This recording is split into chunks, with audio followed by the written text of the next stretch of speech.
Сәлеметсіздер ме, құрметті оқушылар, көңіл күйлеріңіз қалай? Біздің бүгінгі сабағымыздың тақырыбы қатынас туралы болмақ. Яғни қатынас дегенді қалай түсінесіздер? Қатынас дегенді бөлінді деп айтса қате болмайды. Себебі мысалға мына жерде әріп түрінде өрнектейтін болсақ, А-ның В-ға бөліндісі деп оқимыз ғой, немесе А-ның В-ға қатынасы деп оқысақ та болады. Бұны бөлшек түрінде жазған кезде алдыңғы мүшесін алымына жазамыз, соңғы мүшесін бөліміне жазамыз. В-дан А деп те оқысақ болады, немесе қатынас қылып оқыған кезде А-ның В-ға қатынасы деп оқимыз.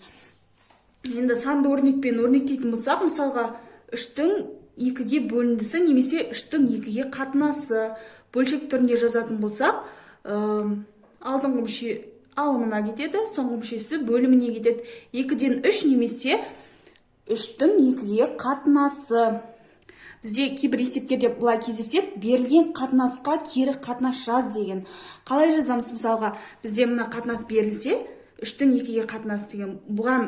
Бұл қатынасқа кері қатынас, яғни 2-нің 3-ке қатынасы болады. Яғни екеуінің тек орнын алмастырамыз. Алдыңғы мүше бөлшек түрінде жазатын болсақ, алдыңғы мүшесі алымына жазылады, соңғы мүшесі бөліміне жазылады. 3-тен 2 немесе 2-нің 3-ке қатынасы деп оқылады. Енді келесі біз мысалға тағы да бір санды алайықшы. 10-ның 2-ге қатынасы, яғни 10 үстіне кетеді алымына, 2 бөлімінде болады. 2 сан қысқарады. Нешеге қысқарады? 2-ге қысқарады. 10 2-ге бөлгенде 5 болады. 2-ге бөлінгенде бізде 1 болады. Яғни 10-ның 2-ге қатынасы бізге 5 деген санды береді. Құрметті оқушылар, қатынас кейбір мәтінді есептерде кездесуі мүмкін, өлшем бірліктерде әртүрлі. Массаның өлшем бірлігімен, ұзындықтың өлшем бірлігімен, әртүрлі өлшем бірлікпен кездесе береді. Мысалға, мынандай есеп кездеседі.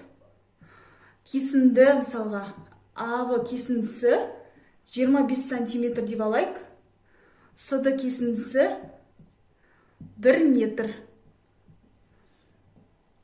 Яғни есепте бұлай беріледі бізде. А-ғы кесіндісінің С-ды кесіндісіне қатынасын тап деген. Яғни А-ның С-дыға қатынасын тап. А-ғы бізде 25 сантиметр, С-ды бізде 1 метр. Көріп тұрғандарыңызда екі кесіндінің өлшем бірлігі әртүрлі. Біз бір өлшем бірлікке келтіріп алуымыз қажет. Яғни сантиметрге немесе метрге.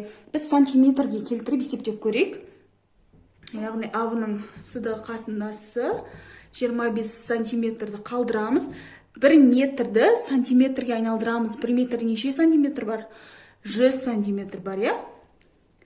Яғни 25-тің 100 сантиметрге қатынасы бөлшек түрінде жазған кезде. Екеуі де бірдей санға қысқарады, яғни 25 деген санға қысқарады. 25-25-ге қысқарғанда 1 болады, 100-25-ге қысқарғанда 4 болады. Яғни біздің 25 сантиметрдің 100 сантиметрге қатынасы 4-тен 1-ді береді. Бұл не деген сөз? Яғни есепте А-ғы кесіндісі С-ды кесіндісінің 4-тен 1 бөлігін құрайды деген сөз. Ол қалай түсінесіздер? Яғни 1 метрді біз жаңа сантиметрге айналдырдық қой, 100 сантиметр болды, я? Яғни мына кесіндіні С-дыны 4-ке бөлеміз.